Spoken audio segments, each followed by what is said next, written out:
पूर्व विभाग मध्यवर्ती गणेशोत्सव महामंडळाच्या वतीने श्रींची विसर्जन मिरवणुकीची सुरुवात मद्दा मंगल कार्यालय येथे दुपारी 12:30 वाजता माजी महापौर महेश कोठे, महामंडळाचे ट्रस्टी अध्यक्ष जनार्दन कारंपुरी व पद्मशाली ज्ञाती संस्थेचे अध्यक्ष सुरेश पलमारी यांच्या हस्ते पालखी पूजनाने झाली।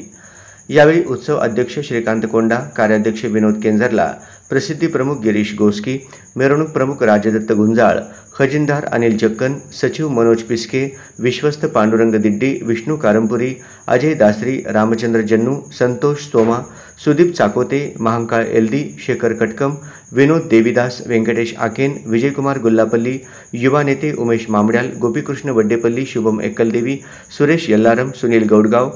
कार्याध्यक्ष माधवी अंदे, प्रभावती मद्दा, गीता बोडा, लक्ष्मी गंजी, शारदा पद्मा, भारती बुद्दुल आदींची प्रमुख उपस्थिती होती। या प्रसंगी बाल कलाकार बारगवी बोडा, विष्णुप्रिया बुद्दुल, अरिप्रिया बुद्दुल यांनी भरतनाट्यम सादर केले,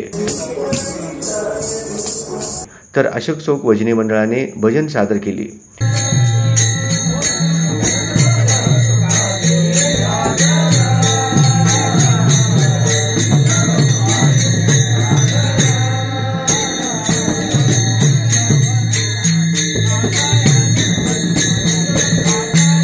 रात्री 12च्या सुमारास श्री सिद्धेश्वर तलावात गणरायांचे विसर्जन करून भक्तिपूर्वक निरोप देण्यात आला।